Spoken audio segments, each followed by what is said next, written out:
नमस्कार दोस्तों। आइए सुनते हैं शेक्सपियर के द्वारा लिखी एक मशहूर कहानी तूफान। समुद्र के बीचों बीच एक विशाल टापू था। उस टापू पर प्रास्परो नामक एक व्यक्ति अपनी बेटी मिरंडा के साथ रहता था। वो टापू अनेक जीव जंतु से भरा पड़ा था और मनुष्य के नाम पर वहां केवल वे दोनों ही रहते थे। एक पहाड़ी गुफा में उनका बसेरा था। मिरिंडा की आयु लगभग 13 साल की थी। जब से उसने होश संभाला तब से वो ना तो कभी टापू के बाहर गई थी और ना किसी को वहां आते देखा था। वो टापू उसका संसार था। वहां के जीव जंतु उसके साथी थे और उसका सारा समय इन्हीं लोगों के साथ बीतता था। प्रास्परो एक महान जादूगर और तांत्रिक भी था। उसके पास कुछ पुराने ग्रंथ, किताबें और काले रंग की एक छड़ी भी थी। उसका अधिकतर समय उन ग्रंथों को पढ़ने में बीतता था। वो मिरिंडा से बहुत प्यार करता था और उसकी सुख सुविधाओं का वो पूरा ख्याल भी रखता था। उसके पालन पोषण में उसने कोई कमी नहीं छोड़ी थी। प्रास्परो बड़ी अजीब गरीब हरकतें किया करता था। प्रास्परो बड़ी ही अजीबो गरीब हरकतें किया करता था। कभी किसी अदृश्य शक्ति के साथ वो घंटों बातें करता, तो कभी आकाश की ओर मुंह करके एकटक उसे निहारता रहता। जब कभी वो काली छड़ी को हाथ में लेकर अपने सिर के चारों ओर घुमाता, तो आसपास भयंकर घटनाएं घटित होने लग जाती थीं। आसमान में काले बादल घुमड़ आते, तेज हवाएं चलने लग जाती, समुद्र में भयंकर तूफान उठ खड़ा होता, लहरें किरानों से टकराकर आसमान छूने लग जाती। स्पष्ट कहा जाए तो आंधी तूफान उनके इशारे पर काम करने वाले गुलाम थे। इसके अतिरिक्त टापू पर होने वाले जानवर, प्रेतात्माएं भी उनकी आज्ञा का पालन करती थीं। प्रास्परो जब होठों को सिकोड़कर एक अजीब सी आवाज निकालता, तो देखते ही देखते उसके आसपास बहुत सी प्रेतात्माएं प्रकट हो जाती थीं। वो उसके सैनिक भी थे और उसकी हर प्रकार से सहायता भी करते थे। इसमें सबसे शक्तिशाली प्रेत का नाम एरियल था। उसके लिए कोई भी काम असंभव नहीं था। वो पलक झपकते ही मीलों दूर पहुंच जाता था। प्रास्परो अपने इस प्रेत को सबसे अधिक प्यार करता था। एक दिन प्रास्परो हरी घास पर लेटा हुआ था। पास ही मिरंडा तितलियों और खरगोश के साथ खेल रही थी। ठंडी हवाओं के झोंकों से उसे नींद आ गई और कुछ ही देर में वो खर्राटे लेने लगा। सहसा वो बदला बदला चीखते हुए उठ बैठा। वो पसीने से पूरी तरह भीग चुका था। उसकी सांसें धौंकने के समान चल रही थीं। आंखों में जैसे लहू उतर आया था। वे खड़ा हुआ और क्रोधित होकर समुद्र की ओर देखने लगा। प्रास्परो अपनी सभी तंत्र क्रीड़ाएं मिरिंडा से छिपकर करता था। वो नहीं चाहता था कि उसके दिल और दिमाग पर इसका बुरा असर पड़े, लेकिन आज उसे किसी बात का ध्यान नहीं रहा। उसने सुर्ख आंखें दूर समुद्र में तैरते एक छोटे जहाज को देख रही थी। कुछ ही पल बीते थे कि दूर दूर शांत दिखने वाला समुद्र में एक जलजला सा उठ खड़ा हुआ था।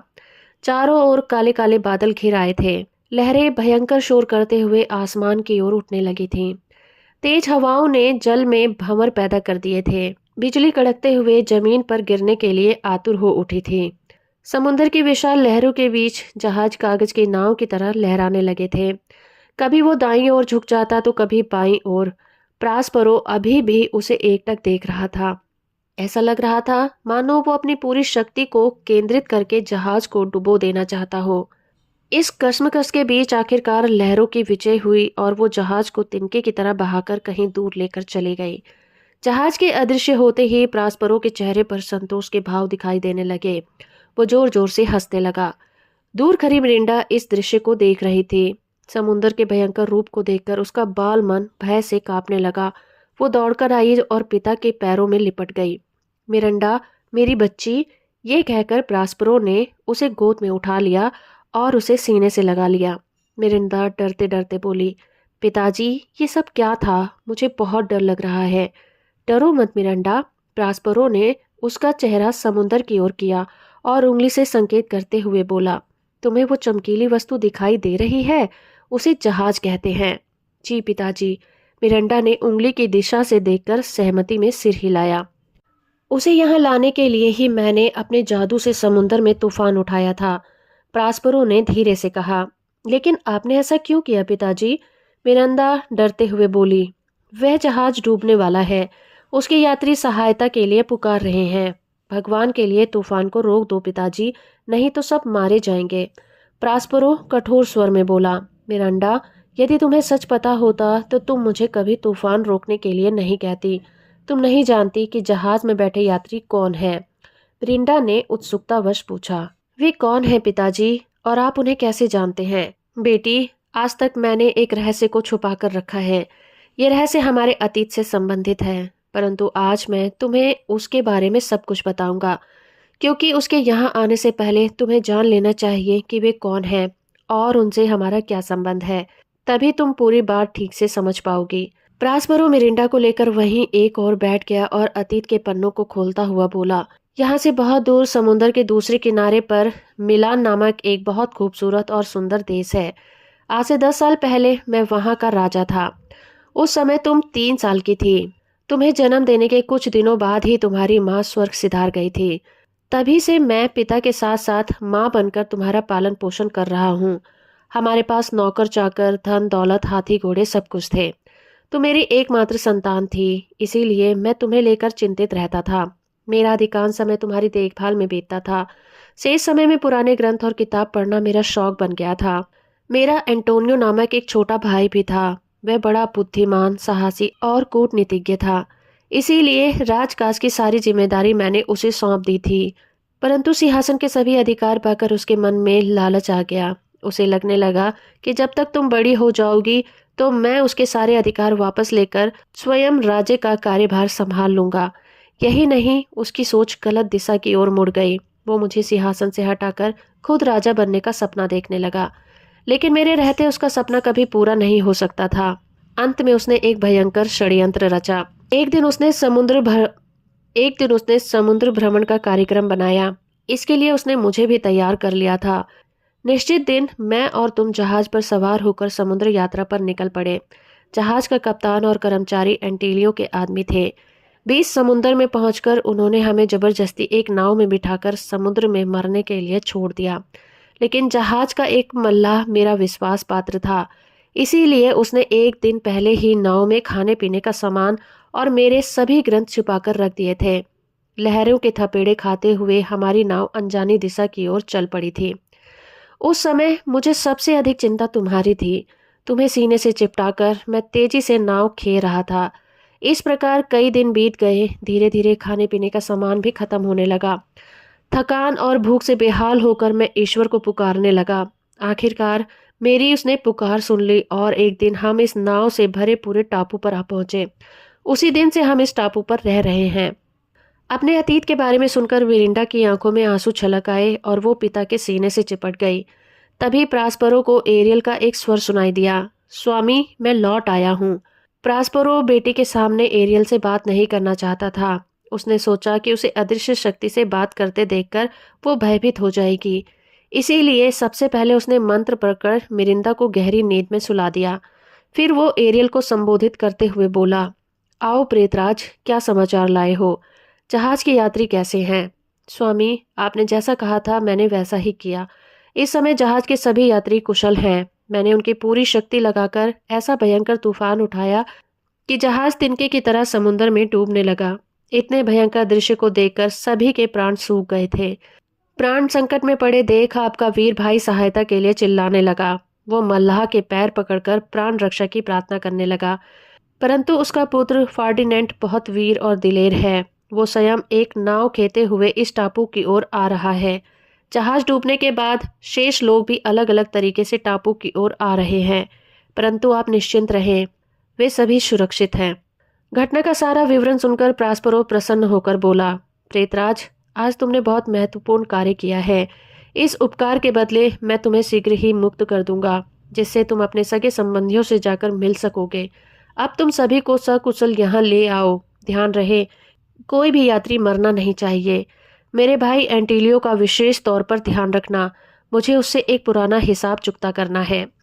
आज्ञा पाते ही एरियल वहां से चला गया। उधर फर्डिनेंड नाव खेते हुए टापू की ओर आ रहा था।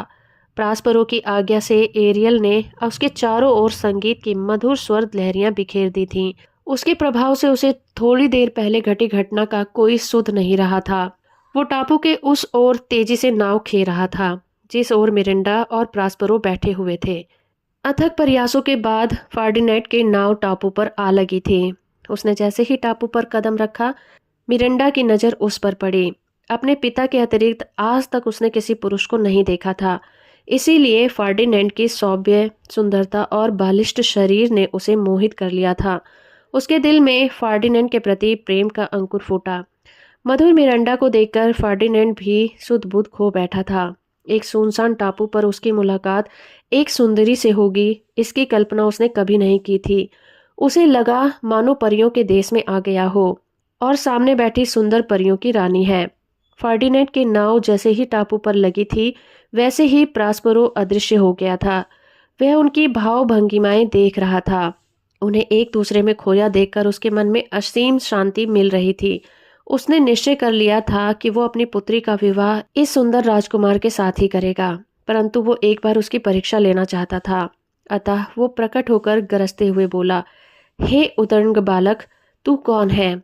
इस टापू पर किसी परदेसी आदमी का आना मना है, फिर तूने यहाँ आने का साहस कैसे किया? अवश्य तू शत्रुओं का जासूस है और यहाँ की शांति भंग करने आया है। अपना परिचय दो, वरना मैं तुम्हें सजा दूंगा। फर्डिनेंड विनम्र स्वर में बोला, मैं मिलान देश का राजा एंटीलियो का पुत्र राजकुमार फर्डिनेंड हूँ। तूफान के कारण हमारा जहाज समुद्र में डूब गया है। किसी तरह से मैं यहाँ तक पहुँचा हूँ। मुझे बहुत भूख लग रही है, कुछ खाने को मिलेगा। तुम्हें भोजन अवश्य दिया जाएगा राजकुमार, लेकिन इसके बदले में तुम्हें कुल्हाड़े से मेरी कुटिया के आसपास का जंगल साफ करना होगा। यदि इस काम को तुमने जरा सी भी लापरवाही की तो तुम्हें दंडित किया जाएगा। प्रास्परो गरजते हुए बोला। यह बात सुनकर फर्डिनेंड की आंखों में खून उतर आया। वो प्रास्परो को ललकारते हुए बोला, मैं एक राजकुमार हूँ, तुम्हारा गुलाम नहीं। लगता है तुम्हारा दिमाग खराब हो गया है, इसीलिए बहकी बहकी बातें कर रहे हो। यदि तुम्हें अपनी शक्ति पर घमंड है तो आओ मेरा मुकाबला करो। मैं तो तुझे एक बालक समझ रहा था, लेकिन तेरा दुस्साहस बढ़ता ही जा रहा है। ठहर, मैं अभी तुझे मजा चखाता हूँ। तो फिर देर क्यों कर रहे हो? उठाओ तलवार और मुकाबला करो। ध्यान रखना, जब तक मेरे हाथ में तलवार है तब तक कोई मेरा अहित नहीं कर सकता। यह कहकर राजकुमार ने तलवार की मूठ पकड़ ली, परंतु लाख यत्न करने के बाद भी वो उसे म्यान से बाहर नहीं निकाल सका। उसका हाथ मूठ के साथ चिपक कर रह गया था। उसकी यह हालत देखकर प्रास्परो हंसते हुए बोला, अभी तुम बड़ी बड़ी बातें कर रहे थे, अचानक क्या हो गया? कहाँ गई तुम्हारी वीरता? तुमसे तो म्यान से तलवार ही नहीं निकाली जा रही, भला मेरा सामना कैसे करोगे? अगर मैं चाहूं तो अभी तुम्हारा मस्तक काट सकता हूँ, लेकिन मैं किसी बेबस व्यक्ति पर हथियार नहीं उठाता। यदि अपना भला चाहते हो तो गुलामी स्वीकार कर लो। विवश होकर राजकुमार ने सहमति में सर हिलाया। फिर प्रास्परो उसकी ओर कुल्हाड़ा उठाते हुए बोला, यह लो कुल्हाड़ा और जल्दी से काम पर लग जाओ। मैं शाम तक वापस लौटूंगा, तब तक एक और सारा जंगल साफ हो जाना चाहिए। फर्डिनेंड के प्रति पिता का इतना कठोर व्यवहार मिरांडा को अच्छा नहीं लगा। वो उसका हाथ पकड़कर बोली, पिताजी, ये राजकुमार है, इसमें कभी पानी तक हाथ में नहीं लिया होगा। भला इतना कठिन काम ये कैसे कर सकता है? कुल्हाड़ा पकड़ने मात्र से इसके हाथ छिल जाएंगे। आप इतने कठोर और निर्दयी ना बने, इसे क्षमा कर दें। चुप करो मिरांडा, एक अनजाने लड़के के लिए तुम अपने पिता को समझा रही हो? इस जैसे न जाने कितने राजकुमार दुनिया में भरे पड़े हैं। लकड़ियां काटने से ज्यादा इसके हाथ छिल जाएंगे, टूटेंगे तो नहीं। तुम भी इसका पक्ष लेने के बजाय इसके कार्य पर नजर रखो। अगर ये अपने कार्य में जरा भी लापरवाही दिखाए तो अवश्य बताना। ये कहकर प्रास्परो वहां से चला गया, लेकिन कुछ दूर जाकर वो पुनः अदृश्य हो गया और उसके पास आकर उनकी बातें सुनने लगा। पिता की कठोरता और राजकुमार की व्यवस्था देखकर मिरांडा की आंखें नम हो गई थी। वो राजकुमार से बोली, पिताजी की ओर से मैं आपसे क्षमा चाहती हूँ। विश्वास कीजिए, वो इतने निर्दयी और कठोर नहीं है, लेकिन कभी कभी उनका व्यवहार ऐसा हो जाता है। मुझे विश्वास है कि शीघ्र लौटकर आपको यह कार्य करने से रोक देंगे। तुम दुखी मत हो मिरांडा, मुझे ना तो किसी से कोई शिकायत है और ना किसी के प्रति दिल में कोई द्वेष भाव है। लेकिन यह सत्य है कि मैं तुमसे प्रेम करने लगा हूँ। मैं यहाँ से तुम्हें अपने साथ लेकर ही जाऊंगा। तुम मेरे दिल की रानी बनकर हमेशा के लिए मेरे साथ रहोगी। राजकुमार ने प्रेम भरे स्वर में कहा।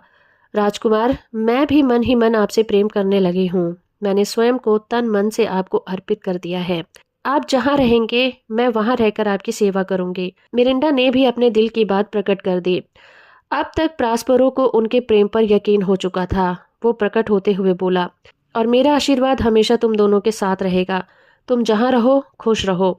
मिरांडा और फर्नांडिस विस्मित होकर प्रास्परो को देखने लगे। तभी एंटोनियो और उसके दूसरे साथी भी एरियल के साथ वहां पर आ पहुंचे। अभी तक एंटोनियो समझ रहा था कि तूफान उसके पुत्र को ले गया है। इस दुख के कारण उसका चेहरा मुरझाया हुआ था।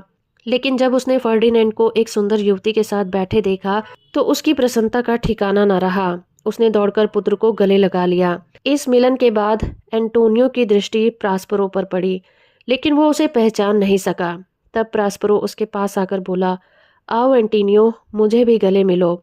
मैं कब से तुम्हें गले लगाने के लिए तरस रहा हूँ। सालों पहले इंसानी कमजोरियों के कारण हम एक दूसरे से अलग हो गए थे, लेकिन ईश्वर की कृपा से आज फिर हम एक हो रहे हैं। आवाज सुनते ही एंटोनियो प्रास्परो को पहचान गया और नीच कर्म को याद आते ही वो नजरें झुकाने लगा। वो घुटनों के बल बैठकर प्रास्परो से क्षमा मांगने लगा। प्रास्परो ने उठकर उसे गले लगा लिया और स्नेह भरे स्वर में बोला, भाई, जीवन में ऐसी घटनाएं घटती रहती हैं। लोभ कभी किसी को नहीं छोड़ता, लेकिन इंसान वही है जो दूसरों की गलतियों को दिल से क्षमा कर दे। मैंने तुम्हें उसी दिन क्षमा कर दिया था जिस दिन तुम्हारे सेवकों ने हमें समुद्र में छोड़ा था। आओ अब गिले शिकवे भुलाकर हम इस जोड़े को आशीर्वाद दें और नई जिंदगी की शुरुआत करें। एंटीनियो ने प्रसन्नतापूर्वक दोनों को आशीर्वाद दिया। फिर उस टापू पर खुशियों की वर्षा होने लगी। तो दोस्तों, ये थी शेक्सपियर के द्वारा लिखी कहानी तूफान। उम्मीद करती हूँ ये कहानी और मेरा प्रयास आपको अच्छा लगा होगा। वीडियो को लाइक और चैनल को सब्सक्राइब करना बिल्कुल मत भूलिएगा।